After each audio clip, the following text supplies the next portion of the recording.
Hello, everyone. Welcome back to the Solutions Studio here at the second World Summit for Social Development here in Doha, Qatar. We are so excited to continue the momentum for action towards inclusive social development, and we are going to highlight more solutions in this session on redefining progress, youth, work, and the future we build. My name is Ariel Aleksevich. I'm a Sustainable Development Officer in the UN Department of Economic and Social Affairs. And I am joined by two excellent panelists here to showcase two initiatives. Next to me, we have Saptiha Priyatharsini Jivaraj, co-founder and director of EGAI, a youth organization based in Sri Lanka. And we also have Natalie Delorme, political affairs officer at Beyond Lab, who is here to talk about the Youth Moving Beyond GDP initiative. So I think, Saptiha, I'll start with you. Can you tell us about the EGAI Innovation Hub Cycle of Empowerment initiative? Yeah, thank you for giving us this opportunity to feature our initiative, EHI Innovation Hub, a cycle of empowerment. I'm very pleased to share with you our commitment that represents a vision and an inclusive model for social development in Sri Lanka. EHI is a youth development, youth-based organization that works to empower rural youths through education, innovation, and entrepreneurship. So in Sri Lanka faces a paradox. Sri Lanka, a country rich in talent and creativity, yet limited in opportunity. Despite having the highest education levels, access to higher learning and meaningful work is very low. Many youths are completing their studies just to know that there are few pathways to access decent work. And because of this gap in education, opportunity, and skills, it creates a cycle of underemployment. Brightest minds of Sri Lanka are going abroad, searching for work, leaving the country, yet while the in entrepreneurship and the research is undeveloped in our own country. And when it comes to underemployment, the rural population, they are having a big problem in this underemployment and in educational inequality sector. Because of this, it reinforces intergenerational poverty and hinders national progress towards inclusive development. So behind all these challenges, we can clearly see that our youths have potential to build a future, but they need an opportunity to create it at home. So these intersected challenges requires an integrated technology-enabled response. At EGAI Innovation Hub, we embody that response. So EGAI's model is a cycle of empowerment where it is a circular self-sustaining approach that connects learning to livelihood and local enterprises. So through our platform, first we do give some trainings to youth and women, particularly from marginalized communities and rural communities in vocational, digital, technical, and entrepreneurial skills. Then, through a social enterprise, Find Me, we connect those youths with the clients who need their services and make them earn, whether it is carpentry work or digital work, everything. Then, the payment received from those works, 90% payment received from those works, directly going to the workers, and the 10%, rest 10% is reinvested into the new training program, which means every success story funds the next one. This is how we link education to employment, skills to sustainability, and innovation to inclusion. So building on this proven model, we are now committed to building Sri Lanka's first integrated, innovative, and incubation hub that will do more in near future.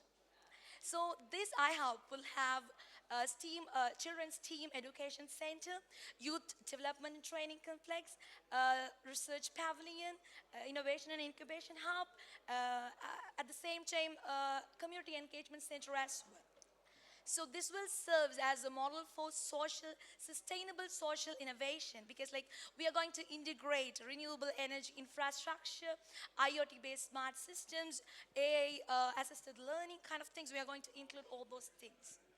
So this commitment directly reflects the Doha Political Declaration and 2030 Sustainable Development Agenda by addressing poverty eradication, social inclusion, gender equality, digital transformation, and decent work, obviously.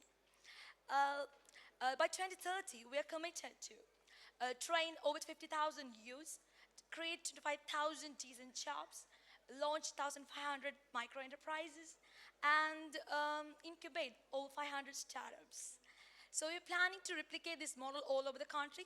By 2045, we'll be replicating this model all over the country by being a technical partner. So this is how our model will work. Thank you. Saptiha, thank you for sharing that. It sounds like a great opportunity for all these young people in Sri Lanka. Love it. Maybe Natalie, can we turn to you? Can you please tell us about the Youth Moving Beyond GDP initiative? Of course. Good morning, good afternoon, depending on where you're joining us from. Thank you very much for the opportunity. And it was such a pleasure to learn more about the work that you're doing. So the Youth Moving Beyond GDP initiative is there to imagine a world where progress is not measured by how fast our economies grow, but how well people and planet thrive today and tomorrow. For decades, beyond GDP, well, GDP has been the measure of how we look at our progress, our sustainable development. But it only tells part of the picture. It completely ignores the other vital dimensions of sustainable development, namely the social aspects as well as the environmental aspects. But it also completely ignores the long-term consequences of today's actions. So the Youth Moving Beyond GDP initiative is coming in exactly there. The intention is to say, if we embed intergenerational equity as a core principle of the Beyond GDP agenda, then we can make sure that it actually responds to people and planet for today and for tomorrow. And we do so by making sure we have meaningful youth participation as part of this process. So it all actually started back in November 2023 with a global youth essay competition where we've asked young people what should be the values that are guiding this starting Beyond GDP process here at the UN. And we received over 600 incredibly well-written and with such expertise from around the world, 600 essays guiding this work. And the UN has now established a proper process to move beyond GDP. It is part of the Pact for the Future, where there will be a high-level expert group that will come up with recommendations on how to move beyond GDP. So really building from this essay competition and see the expertise, the perspectives, the lived realities that actually young people bring to these conversations, we've launched also at the Summit of the Future this initiative called Youth Moving Beyond GDP. At the Financing for Development conference, then we actually launched its youth network on Beyond GDP, realizing there is a process that here we at the UN have an opportunity to influence. So this youth network has been consulted globally. It's over 1,000 young economic thinkers from over 90 countries, bringing exactly these perspectives, these expertise, these lived realities on how to move beyond GDP to make sure this new measure of progress actually reflects the well-being of our people and of our planet. And very, very proud to say that actually the high-level expert group is here in Doha to present the very first interim report on these measures that go beyond GDP. And this event is actually co-organized with the Youth Moving Beyond GDP initiative because we have been through global surveys with consultation call in smaller working groups, we've been redefining the recommendations from this youth network, which obviously have fed into the process of the high-level expert group, which will be co-presented here today to make sure, again, that these measures of progress, to make sure we are able to measure what we value, because we know that what gets measured gets managed, gets invested in, and gets counted. So this is the objective of this initiative. Thank you very much. Yeah, sounds great, Natalie. Thank you for that. I want to ask you both, how are your projects helping inclusive sustainable development? You know, Sabtiha, you mentioned gender equality, SDG 5. You also mentioned reducing inequalities, SDG 10. How is your innovation hub helping with these goals? All right. So when it comes to gender equality, we focus on having, from all the participants, 60% should be women. So we are focusing on having gender-sensitive scheduling and childcare facilities inside our innovation hub to make sure that women participation is ensured.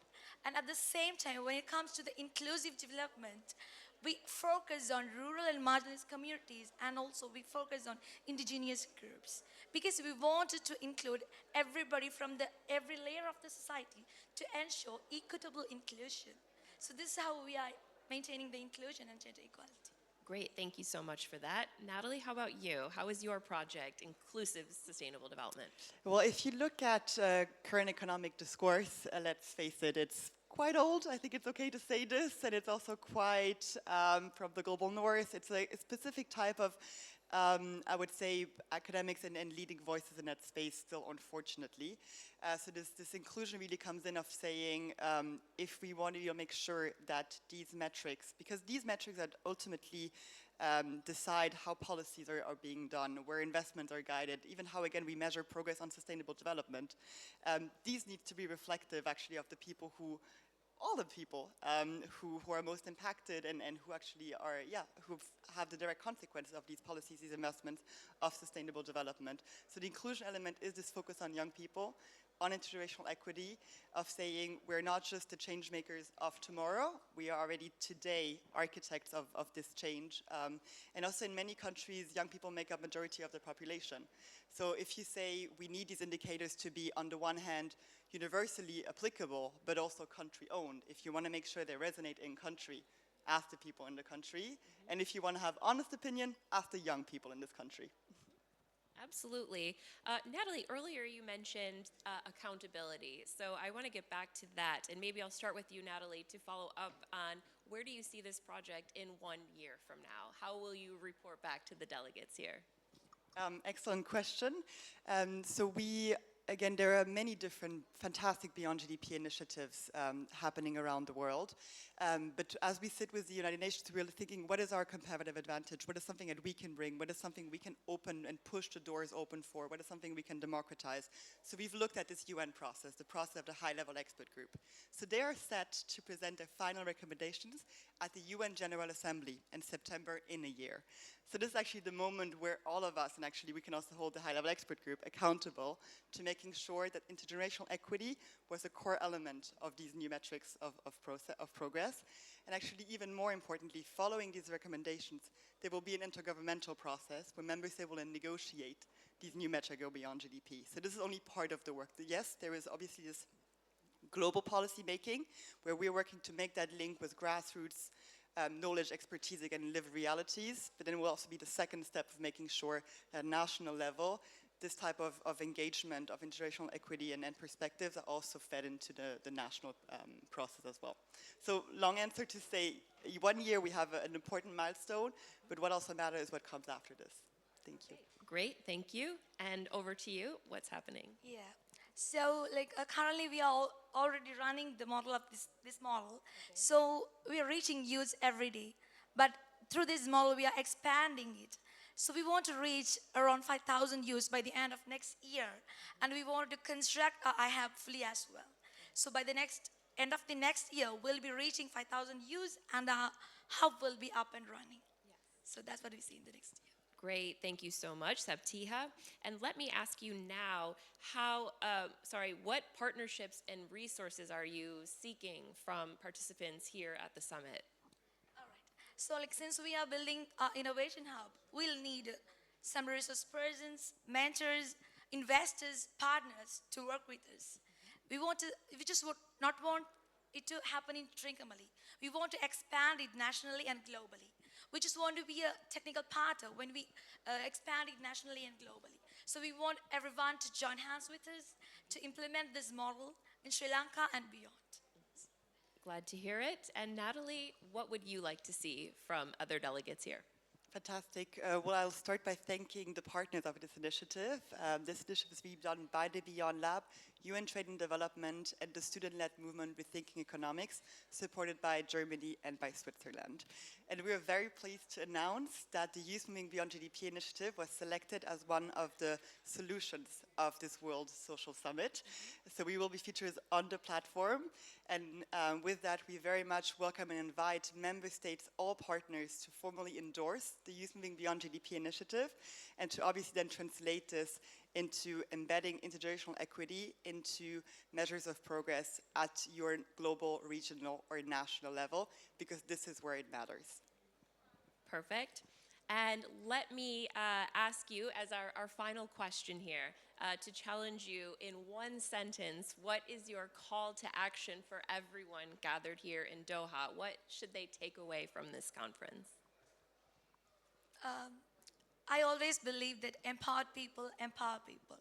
So we want everyone, not just invest in yourself, invest in others. Investing means not only money.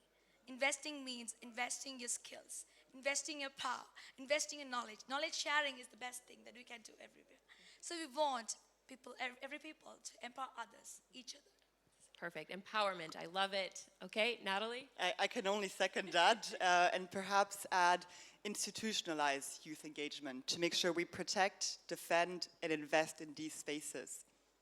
Great. So, Septiha, Natalie, thank you so much for telling us about these great initiatives. We hope that you at home will also take a look at them. You can find information about these on the Summit website, and we will be back here in the Solutions Studio talking about more solutions later today and tomorrow. Thank you.